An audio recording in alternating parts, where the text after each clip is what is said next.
Olá, eu sou a Rúbia e você está escutando Mulheres de Produto, o podcast mais empoderado de mulheres em tech e produtos digitais. Já entramos naquela fase do ano em que tudo começa a acelerar. Piscar os olhos e já estaremos na metade do ano. E enquanto o tempo voa, as novidades do mundo tech não desaceleram. Por isso, vem com a gente para mais um episódio do Tech News. Aqui, você se mantém por dentro das principais tendências e inovação do universo de tecnologia. Porque a vida pode ser corrida, mas ficar desatualizada não é uma opção. No episódio de hoje, vamos mergulhar em reflexões após 5 anos de pandemia. O que mudou? E quais as novas exigências em relação à IA? O que já sabemos sobre os agentes de IA? Também tem sobre o Google, que está no centro de mais uma polêmica. Então dá o play e vem se atualizar com a gente.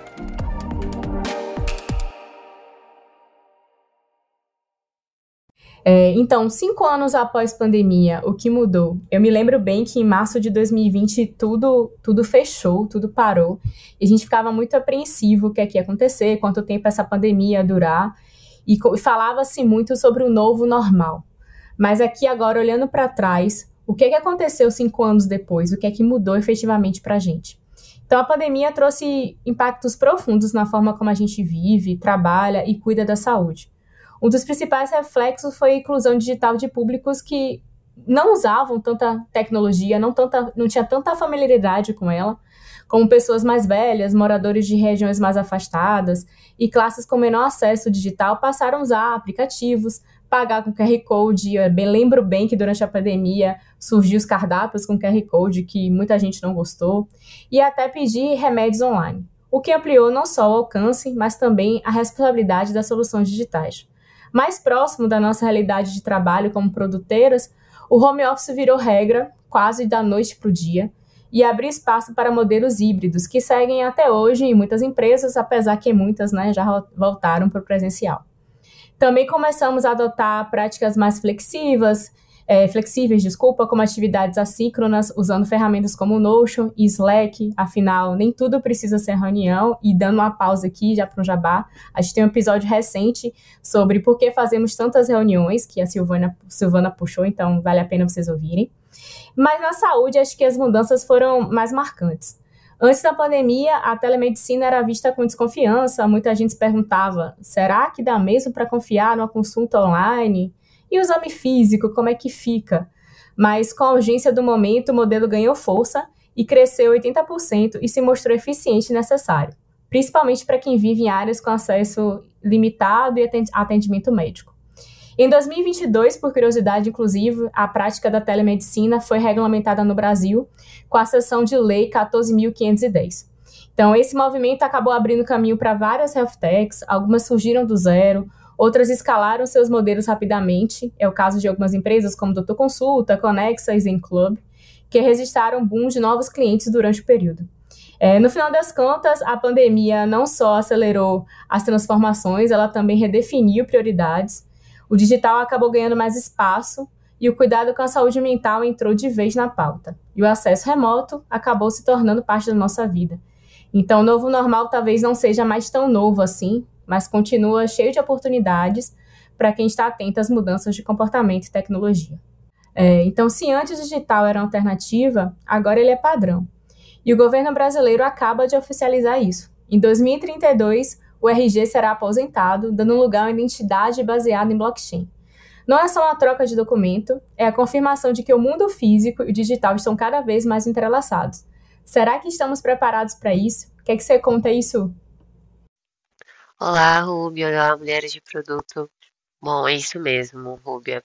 A notícia do exame TrendingView e IT Forum basicamente fala sobre o fim do RG, né? Então, agora, nesse mês de abril, o governo brasileiro anunciou que a partir de 2032 o RG vai deixar de existir. Bom, a proposta, ela busca unificar o CPF como número único e evitar fraudes, e já foi adotada por mais de 17 milhões de pessoas. Se você não sabe o que é blockchain, deixa eu te explicar. Blockchain é uma tecnologia de registro digital que armazena informação de forma segura, transparente e descentralizada. Ela funciona como se fosse um livro contábil digital, onde os dados são organizados em blocos e cadeias de registros interligados, que são impossíveis de alterar sem que todos os envolvidos na rede percebam. Então, cada bloco ele contém um conjunto de transações ou informações. E ao adicionar um novo bloco, ele vai se conectar ao anterior, formando essa cadeia. E isso torna extremamente difícil fraudar ou modificar informações, porque qualquer tentativa de alterar um bloco vai exigir que a alteração de todos os outros blocos seguintes seja feita, o que torna impossível, sem consenso da maioria das pessoas da rede, fazer qualquer alteração. No caso da carteira de identidade nacional, o uso do blockchain vai garantir que os seus dados não possam ser alterados sem a sua autorização, garantindo mais segurança e autenticidade. E se você aí está se perguntando como ter acesso a essa nova identidade blockchain, o caminho vai ser super simples. Basta você agendar um atendimento no órgão emissor do seu estado, com o CPF em mãos e emitir a sua carteira de identidade nacional. Também é possível fazer a requisição online através do site do gov.br. Depois disso, você vai ter acesso aí à versão digital direto no site do governo federal e se sua conta for nível prata e ouro, tá? Então, se você não tivesse nível, você não conseguiria. É fácil, pensando assim, mas nem tanto para quem ainda está fora do mundo digital, né? Então, se de um lado a gente tem esse uso do blockchain trazendo promessas de mais segurança, autenticidade, combate à duplicidade de dados, do outro, algumas pessoas criticaram esse posicionamento, alertando que a centralização dos dados, especialmente via Gov, pode também excluir pessoas que não têm acesso ao mundo digital, mas também aumentar riscos de vazamento, como os que já ocorreram aí dentro dos nossos sistemas públicos no passado. Bom, o avanço é tecnológico, sim, mas também é político e social.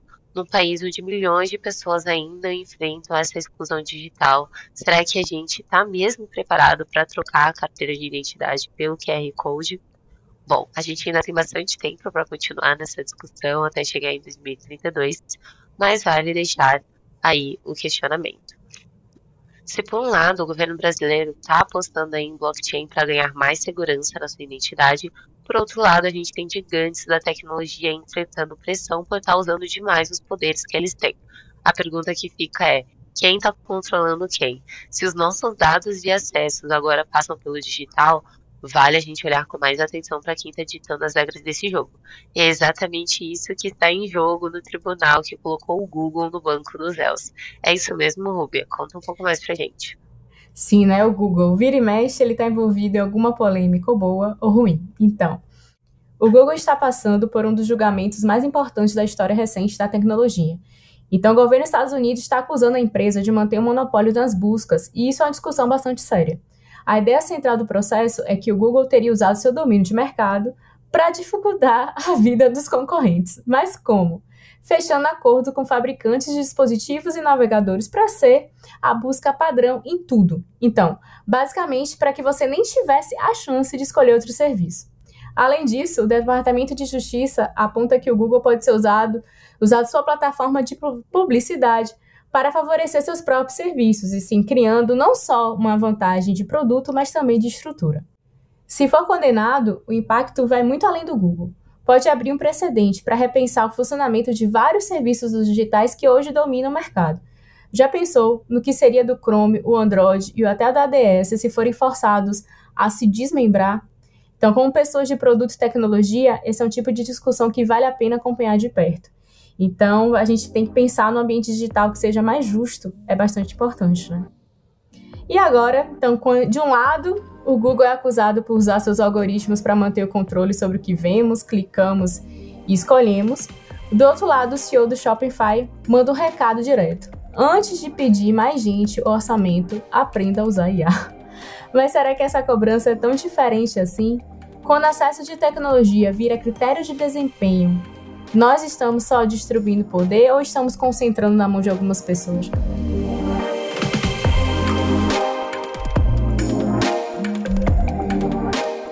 Se você está gostando do podcast, está gostando do nosso conteúdo, para entrar em contato com a gente é só mandar uma DM no Instagram. Mas se você preferir o e-mail, manda um e-mail aí para podcast@mulheresdeproduto.com.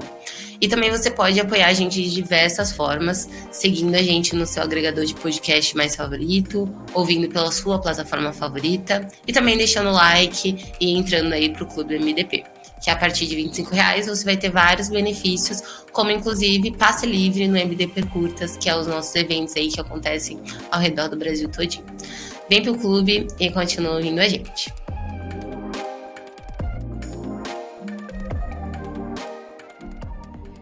Nessa polêmica, Suca, o que você acha sobre isso?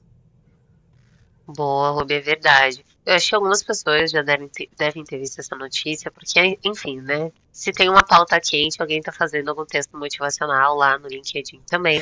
Mas a gente achou que valia a pena trazer pra cá pra vocês essa discussão com um pouquinho mais de detalhes também. Então, sim, o CEO da Shopify sugeriu que os seus funcionários testassem ferramentas de inteligência artificial antes de pedir mais recursos ou estar expandindo a equipe.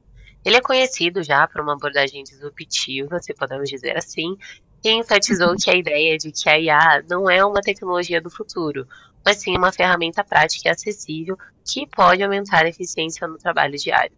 A proposta está me parecendo clara aqui. Acho que ele está querendo muito dizer que, se você não usa IA no seu trabalho, se você não sabe mexer com a ferramenta, você pode ficar para trás.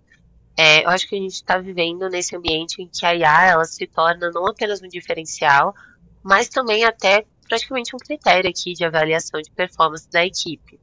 Mas eu fico pensando, né? Será que está todo mundo pronto para dar esse salto? Então, enquanto a gente está com essa ideia de usar IA para otimizar processos de forma atraente, surgem também críticas sobre o potencial desbalanceamento entre aqueles que têm acesso à tecnologia e quem não tem. E ainda há quem diga que isso pode excluir profissionais que não têm as mesmas oportunidades ou acesso à IA de ponta. Bom, essa perspectiva, ela também levanta uma questão importante sobre o futuro do trabalho, né? Ou a gente libera mais espaço para a IA voltando. E essa perspectiva, ela também levanta uma questão importante sobre o futuro do trabalho, né? Porque ao a gente liberar mais espaço para a IA, será que a gente realmente está potencializando o humano ou criando um novo tipo de desigualdade digital? Deixo aqui o questionamento, né? Mas a gente sabe, a IA ela pode ser uma ferramenta-chave para aumentar nossa produtividade e liberar mais tempo para atividades estratégicas, enquanto ela fica fazendo a parte manual, entre aspas, a parte mais chata. Mas é sempre importante aqui a gente estar atentos e conscientes de como utilizar essa ferramenta e não colocar ela como um requisito, como foi feito, né? E bom, se o CEO da Shopify está dizendo para sua equipe usar IA antes de pedir reforços, a provocação aqui fica clara. Você se adapta ou você fica para trás. Mas, e se ao invés disso, ao invés de só usar IA como atalho para produtividade, e se a gente aprendesse a trabalhar com ela de forma realmente estratégica? E aí que entram os agentes de IA, não só como substitutos, mas como aliados de verdade na operação de produto. A pergunta que fica é, Rúbia, você está usando a IA como ferramenta ou como colega do seu time? Eu acho que eu tô caminhando a ser colega de trabalho, tá? Mas ainda tem um pouco de ferramenta. Então, a evolução da inteligência artificial tem sido bastante rápida, né, Su? A gente pisca, tem uma coisa nova, e agora, na última mentoria que eu fiz há pouco tempo, já foram comentados muito sobre os agentes de IA. Então, hoje os agentes de IA representam um novo patamar, né? São entidades digitais autônomas que apenas não executam comandos como reescreva essa frase, organize melhor esse texto, mas eles aprendem com dados, interagem com o contexto e tomam decisões com base em objetivos definidos. Então, para a gente que é produtor aqui, isso significa ganhar muito mais produtividade. Significa redesenhar o papel do nosso tempo, né? Ganhar mais tempo em outras funções que a gente precisa pensar um pouco mais. Mas, assim, em que locais a gente pode utilizar esses agentes de IA como Product Manager? Então, tem alguns exemplos aqui que nós trouxemos. Agente de discovery contínuo, então ele vai coletar insights de feedback, tickets, reviews e pesquisas automaticamente, organizar temas, sugerir padrões emergentes, antecipando algumas oportunidades de produto. Eles também podem ser agentes de integração de stakeholders, ou seja, monitorando canais de comunicação, coletando dúvidas, dependências e solicitações de times diferentes, como comercial, CX, técnico. Sabe que no nosso dia a dia a gente tem que conversar com muitas pessoas, então às vezes fica difícil, né, agrupar tanta informação. Eles podem ser um agente de documentação viva, então conectando-se ao backlog, atualizando PRDs automaticamente conforme os cards são movidos no board, que sonho, e enviam resumos semanais aos stakeholders. Eles também podem fazer análise de métricas, então observar os KPIs definidos, enviar alertas quando há um comportamento estranho e sugerir também hipóteses de investigação. Além da preparação de cerimônias, gerando pautas de pleno, stand-ups, reviews, com base no andamento real das tarefas, removendo aquela preparação manual que é bem chatinha, né? Que não é bem legal, não. Então, os agentes de IA estão mudando muito como os produtos estão sendo pensados, construídos e evoluídos, e a gente, como PM, como produteiros, não basta saber apenas que eles existem, a gente tem que tirar algum tipo de vantagem deles, aprendendo a orquestrar, delegar, co-criar com esses agentes, usando assim nosso poder de decisões mais rápidas, informadas e extremamente estratégicas, né? Então, enquanto os agentes de IA começam a assumir tarefas complexas e atuar como copilotos nas decisões de produto, do outro lado da órbita, literalmente, eu amei essa reportagem, Su, que você trouxe, achei ela bem interessante. Celebridades como Katy Perry ganham os holofotes por estarem à frente de missões espaciais. Mas fica assim o contraste. De um lado, a inteligência artificial avançando para resolver problemas reais, com profundidade. Do outro lado, a corrida espacial que ainda parece muito mais um espetáculo do que ciência. Estamos realmente investindo nosso capital humano e financeiro nas alavancas certas de transformação? Conta aí essa reportagem super interessante aí, inusitada pra gente, Su.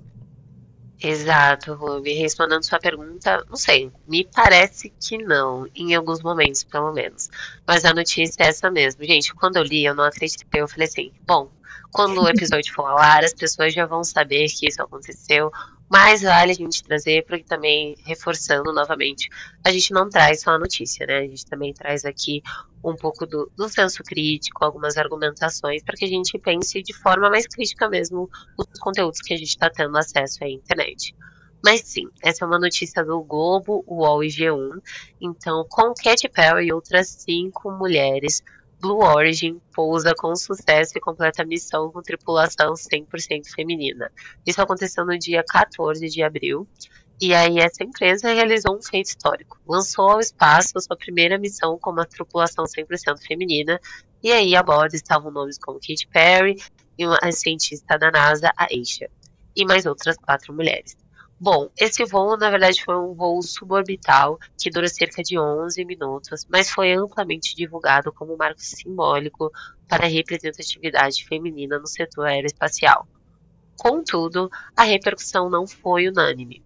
Enquanto alguns celebram o avanço, outros questionam a real profundidade do gesto.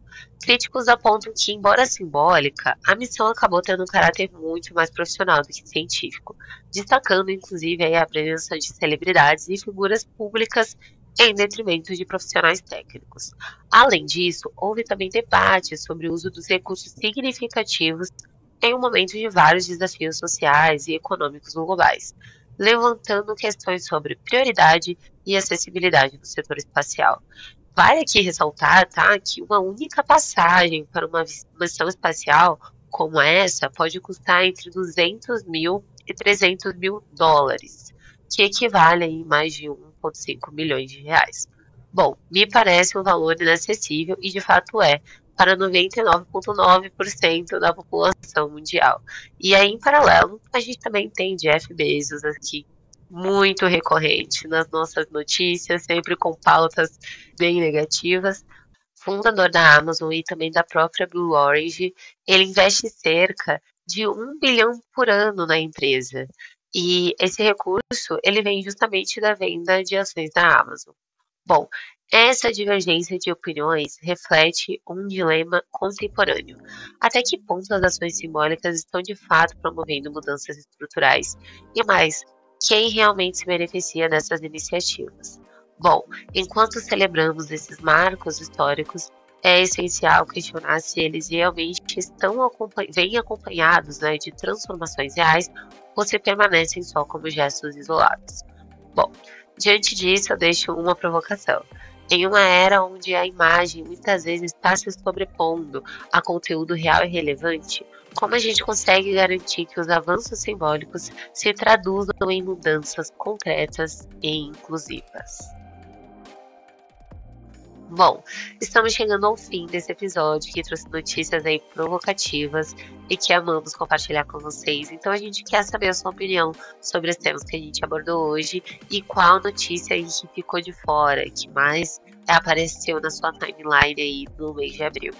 Vem conversar com a gente também nas redes sociais do Mulheres de Produto ou pelo nosso LinkedIn, Rubia Macedo e Suelen Ramos. Então continue acompanhando a nossa comunidade pelo Slack, WhatsApp e redes sociais para poder ficar por dentro de tudo que está rolando no mundo de produto. Vejo vocês no próximo episódio.